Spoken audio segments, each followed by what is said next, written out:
Ah finalement, qu'est-ce qu'on s'emmerde avec des chevaux par centaines alors que un petit moteur de 125 c'est tout ce qu'il nous faut. Et il en faut peu pour être heureux, vraiment très peu pour... Mais tu vas accélérer bordel de merde. Oh ça rame. On va chercher le son. Ah. Bonjour à toutes et à tous et bienvenue dans un nouvel épisode de Quick Shifter. Aujourd'hui, je veux m'excuser auprès de vous. Oui, ça fait trop longtemps que je vous cache la vérité et il était temps finalement de la faire éclater au grand jour. Je n'ai jamais conduit de moto moins grosse qu'une 600 cm3. C'est pas une moto ça! Et peut-être que vous vous dites dans mon discours que kiffer à moto, ce n'est possible qu'avec d'énormes moteurs, d'énormes cylindrées qui rugissent et distribuent des chevaux par paquet. Eh bien, figurez-vous que non. Avant ça, il existe des véhicules fun, légers et a priori modestes en motorisation, mais qui pourraient en remontrer assez sévèrement aux plus grosses. Et aujourd'hui, c'est l'une des coqueluches de ce segment que nous avons avec nous. J'ai nommé l'impératrice du mono léger, la reine de la vitesse légale, la souveraine de la moto que tu peux vraiment soulever, la KTM Duke 125. Ah non, parce que j'avais prévu de la faire arriver avec des câbles et tout, mais j'ai pas le budget donc...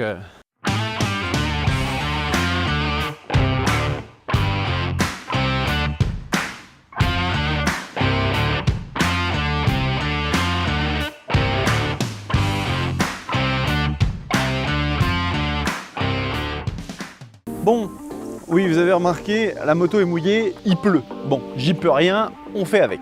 Qu'est-ce qu'on a là aujourd'hui? Ben en effet, c'est tout léger.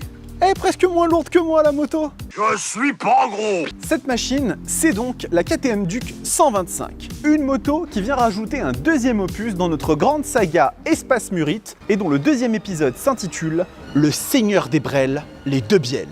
Encore une fois, on remercie les copains de chez Espace Murite à Châtillon, même si avec ce genre d'idée, je doute que le troisième épisode vienne à voir le jour. Non, mais ils sont cool. Enfin, je crois. Hein? Et bien évidemment, l'inénarrable pouce bleu accompagné de son ami, l'abonnement à la chaîne et bien évidemment l'abonnement au compte Instagram. C'est vachement bien Instagram. Là par exemple, je sais qu'elle sera laissée la semaine prochaine. Et vous le savez? Bon bah voilà, go vous abonner. Donc la Duke 125. Déjà Duke, pourquoi Duke? Aristocratie, noblesse, excusez-moi, duchesse, duchesse de con oui. Cette machine apparaît pour la première fois en 2011 et déjà à l'époque, elle annonce la couleur. Tu as moins de 18 ans, tu as le permis B et tu veux juste passer la formation de 7 heures parce que tu as la flemme de passer le permis moto. Tous ceux qui viennent de se reconnaître dans ce que j'ai dit, vous allez venir me voir.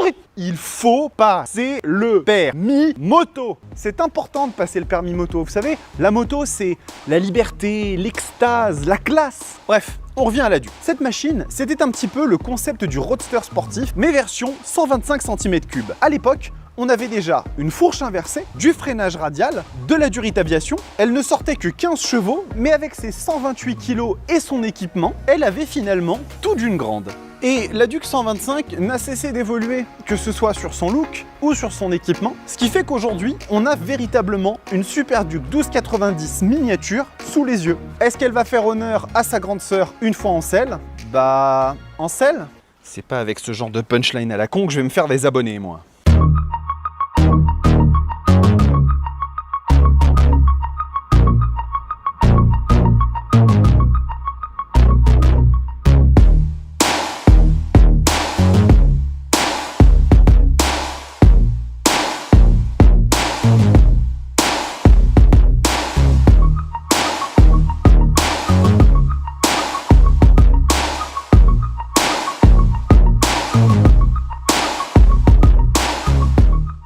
Allez, c'est parti pour ce petit tour statique de cette Duke 125, la plus petite des KTM, comme je vous l'avais expliqué tout à l'heure. Donc, ce saut stylistique générationnel qu'on a sur cette machine fait qu'on a vraiment sous nos yeux aujourd'hui une réplique de la Super Duke 1290. Si vous regardez l'affiliation, elle est immédiate, ça saute aux yeux directement. Donc on a un véhicule qui pour moi en 125 cm3 reste quand même assez valorisant. On a ce joli cadre tréitubulaire qui vient un petit peu comme ça épouser les formes de la machine. On a ici un pneu, c'est du 140, donc ça commence déjà à faire hein, pour un véhicule de cette trempe là. On est quand même sur quelque chose qui est pas mal. Je trouve l'échappement plutôt bien intégré, c'est pas ce qu'il y a de plus joli, mais je le trouve quand même plutôt pas mal. Et globalement, les petits stickers sur la machine qui lui donnent un air assez racing, assez valorisant, pas mal du tout. L'élément, j'ai presque envie de dire principal sur cette machine, c'est cette énorme fourche inversée. Encore une fois, hein, c'est White Power qui gère ça et ils font du très très bon travail, on le sait, hein, ça fait partie des meilleurs équipementiers au monde en ce qui concerne la suspension. On va regarder ici rapidement l'unique disque de frein, hein, donc c'est pincé par de l'étrier radial, donc on est quand même sur quelque chose d'assez valorisant. Et on a ici la petite mention Racing ici KTM. Donc ce moteur, hein, ce monocylindre développe 15 chevaux, un petit peu plus d'1 mètre kilo de couple, donc forcément vous n'allez pas vous arracher la gueule en accélérant avec cette moto, mais pour un 125 cm3, ça fait quand même déjà pas mal le boulot. On va allumer ce tableau de bord qui est la deuxième pièce maîtresse de cette machine. Regardez-moi ça, on a un écran TFT qui eh bien, n'a pas à rougir face à ceux des machines telles que la 790 ou la 1290. On a un affichage qui est très beau, très lisible, avec toutes les informations dont on a besoin. L'indication de vitesse, tour minute, mais aussi forcément la jauge à essence ainsi que la température moteur. Et là, on a tout un tas de petites informations qui vont être bien pratiques lorsqu'on va rouler. Donc globalement, cette machine, je trouve qu'elle est quand même très très bien finie dans son segment. Dans les roadsters sportifs de 125 cm3, c'est difficile de la prendre en défaut. On va bien évidemment la démarrer, c'est traditionnel. Alors bien sûr, on a un son qui va être assez feutré, c'est un petit moteur. Si on tourne un petit peu la poignée, on a quand même une petite filiation un petit peu énervée, donc on va pas faire attendre plus longtemps la machine, on va aller rouler tout de suite et je vous dis à tout à l'heure. Allez, on se retrouve donc à bord de la plus petite des Duke, donc une machine sur laquelle je pense que le petit scotch sur le compteur ne sera pas vraiment nécessaire, hein. On n'est pas dans ce genre d'ambiance là, c'est pas si grave, hein. Après tout, pourquoi pas explorer d'autres façons de rouler à moto, ma foi. Et donc, eh bien écoutez, on va parler un petit peu des aspects pratiques de cette moto. Alors déjà, en termes de position, moi je suis pas trop mal, c'est pas une grande moto, hein. Je fais un peu crapaud dessus, mais je vous avoue qu'en termes de position, je suis plutôt relax, assez droit. Alors c'est un petit peu spécial au niveau de la position parce que je me sens bien droit au niveau du dos, mais j'ai quand même en fait mes talons qui sont en dessous de mes fesses, un peu comme sur une moto qui serait à vocation beaucoup plus sportive, mais là eh bien j'ai mon dos qui est droit. Quoi qu'il advienne, la position n'est pas gênante, je peux faire des bornes avec, ça me dérangerait pas du tout. La selle est plutôt moelleuse, c'est pas non plus ultra dérangeant, ça va, ça passe plutôt bien. En ce qui concerne eh bien, la douceur des commandes, elles sont absolument d'une moellosité incroyable, donc ça, il n'y a vraiment pas de souci à ce niveau-là. Le levier de frein, le levier d'embrayage, le levier de frein a un petit peu de garde-morte. C'est un petit peu bizarre au niveau du feeling, mais bon, on s'y fait assez rapidement. En ce qui concerne l'ergonomie, donc l'ergonomie, au niveau des boutons, on retrouve eh bien, ces caractéristiques boutons qu'on avait notamment sur les Super Duke 1290 V2, donc plutôt familiers. Donc on a ici les boutons qui permettent de naviguer dans les menus. On va avoir également les boutons de clignot, le klaxon qui est juste en dessous, et ici bon, le coupe-circuit, le démarreur. Assez simple, hein, elle n'est pas trop... Ah bah j'ai calé. Super, bravo le fail. Donc en ce qui concerne l'ergonomie, on s'y retrouve bien. On a, comme je vous l'ai montré sur le tour statique tout à l'heure, un joli tableau de bord TFT qui franchement n'en démérite pas par rapport à des machines de plus haute qualité, de plus haute technologie. Donc ça c'est assez impressionnant, avec beaucoup d'informations bien lisibles, donc ça c'est vraiment très bien.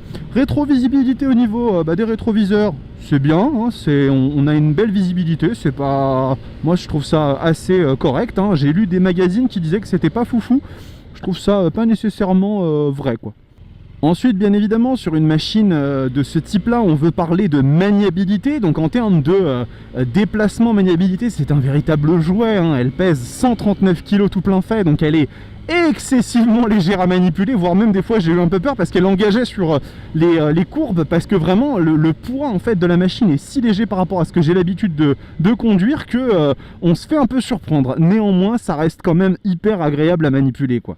Alors en ce qui concerne la hauteur de selle pour nos spectatrices ou peut-être nos spectateurs un petit peu plus courts sur pattes on va dire, j'ai vraiment les deux pieds à plat, mais à plat, c'est à dire que vraiment je pourrais m'enfoncer de quelques centimètres dans le sol avec mes pieds, que ça ne poserait aucun souci. Je fais 1m89 certes, mais néanmoins, la dame me laisse passer, elle est fort gentille. Néanmoins, ça passe quand même très très bien à ce niveau-là, j'ai aucun souci, donc je pense que cette machine est adaptée pour des gabarits assez petits, il n'y a aucun problème à ce niveau-là. En ce qui concerne la chauffe du véhicule, je n'ai rien senti du tout. Alors il fait pas très chaud aujourd'hui, mais j'ai vraiment senti aucun dégagement de chaleur sur cette machine. C'est très facile, c'est un petit moteur de 125, donc tout ça, ça ne crée pas énormément de calories, on va dire. En ce qui concerne la consommation, le véhicule a un réservoir de 13 litres 4, ce qui lui garantit une autonomie de plus de 400 km, puisqu'on a une consommation aux alentours de 3 litres 8, ce qui est véritablement génial, hein. On va passer très peu souvent à la pompe, et c'est tant mieux, ça nous permettra d'en profiter d'autant plus. On a bien la possibilité de faire monter un passager sur la Duke 125, mais déjà il galère tellement avec mes 100 kg que je pense qu'avec un deuxième passager, on va vraiment pas être à la fête. Remarquez, si c'est pour se déplacer en ville, après tout, pourquoi pas, hein, ça peut passer. Voilà, donc la Duke 125, l'exercice de la ville, est-ce qu'elle le réussit? Parfaitement, hein, c'est une machine qui est tout à fait adaptée pour ça. Est-ce que vous allez l'emmener sur voie rapide et faire du 130 pendant 4 heures? Je pense un petit peu moins, mais c'est pas forcément la cible. Bon allez, regardons un petit peu ce qu'a ce moteur donc de Duke 125 en dynamique. Donc on va regarder un petit peu, là on est à 45-47 km/h en troisième, on va vraiment pousser fond de cale. Et bon, ça a un peu de mal, je vous l'avoue. Alors quand on monte dans les tours, elle commence à être un petit peu plus expressive, donc c'est peut-être un mode d'emploi, hein. On a un monocylindre qui développe donc 15 chevaux et environ 1 mètre-kg de couple, donc c'est quand même très léger, et on est bien d'accord, c'est une machine qui est faite pour des petits permis, des jeunes de moins de 18 ans, donc c'est pas l'objectif de se décoller la rétine avec ce genre de bécane. Par contre, si je vais chercher un petit peu plus haut dans les tours, passer les 8000, de 8000 à 12000, on a un petit peu plus de réactivité. Vous voyez qu'elle va chercher les tours avec un petit peu plus d'entrain. Donc why not? En termes de vitesse de pointe, j'ai mesuré qu'on arrivait à peu près à 100 km/h, 110 vraiment en étant de très très très bonne volonté. Regardez là, si je prends une seconde, fond de cale, elle y va. Elle va le chercher quand même. Bon, c'est pas forcément le truc le plus démonstratif au monde, vous le savez, vous n'êtes pas sur un R1, vous n'êtes pas sur une Panigale, mais néanmoins, bon, elle a, pour ses 15 chevaux, quand on va chercher les derniers tours minutes, elle a un petit peu de répondant, ça reste plaisant. Moi, si aujourd'hui j'avais 16 ans et que j'avais ça entre les pattes, je serais content. Ensuite, niveau châssis, il faut bien reconnaître que le fait d'avoir des fourches inversées comme ça, ou une fourche inversée plutôt, permet à la machine d'avoir un beau comportement. Je trouve qu'en termes de prise d'angle, c'est pas mal. Je vais pas trop m'amuser là-dessus aujourd'hui parce qu'il a plu et que c'est un peu gras par terre. Mais j'avoue que la maniabilité de la machine reste quand même excessivement correcte. C'est très léger, ça s'emmène très très bien. Donc à ce niveau-là, pas mal, ça marche plutôt bien.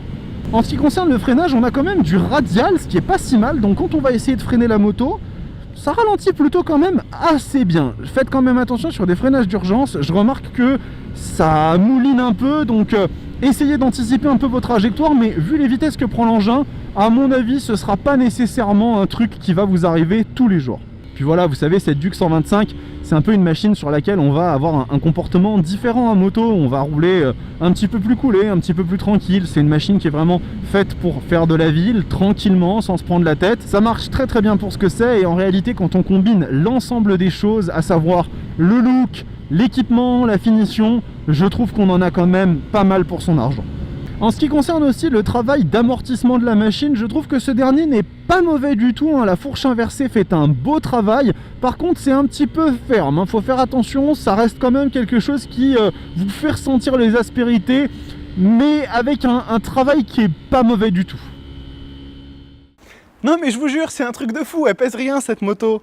Bon, c'est maintenant qu'on va régler nos comptes avec tous ceux qui ne jurent que par la grosse puissance et les moteurs qui débordent. Et vous inquiétez pas, je suis exactement pareil, donc je vais en prendre pour mon grade aussi. La KTM Duke 125 est une véritable petite bombe. Malgré une motorisation qui est certes un peu juste pour avoir de grosses sensations, on a un véhicule super valorisant, très joli, avec des équipements haut de gamme tirés de machines bien plus élevées en termes de prix. Pour qui cherche une machine accessible dans le cadre d'un permis B par exemple avec la formation de 7 heures, je préfère infiniment vous voir rouler là-dessus que sur un scooter. Mettons par exemple une Honda Forza 125 au pif. Ouais, les concernés se reconnaîtront, ne vous inquiétez pas. Mais elle n'est pas toute seule sur ce segment, cette moto. Ah non, non, non, non, non, non, non. En fait, le marché des roadsters 125 est véritablement saturé. Et aujourd'hui, je vous apporte une sélection de 3 concurrentes qui peuvent faire plaisir. On va commencer par la rivale la plus directe de la KTM Duke 125. Il s'agit de la Yamaha MT 125. C'est une des petites cylindrées les plus vendues en France et clairement celle qui vient se positionner directement en face de l'autrichienne. Le modèle 2021 reçoit un lifting visuel assez important que certains apprécieront, d'autres non. Personnellement, je garde la Duke. Et vous la MT 125, on fait comme ça, d'accord? Elle se targue d'avoir un système d'admission variable qui lui permettrait d'avoir plus de patates à bas et mi-régime. Il faudra donc compter 5 200 € pour cette Nippon au regard singulier. Dans une autre catégorie, la Honda CB 125R affiche des revendications assez prononcées. Déjà, le look. Moi qui ne suis pas fan de beaucoup de productions Nippon, eh bien je dois bien avouer que cette Honda CB 1000R miniature, elle impose quand même. En plus de ça, c'est la plus légère des 125. 130 kg tout plein fait, dans une catégorie où le poids est vraiment hyper important, ce qui associé avec un positionnement tarifaire à 4 749 €, en font un excellent choix.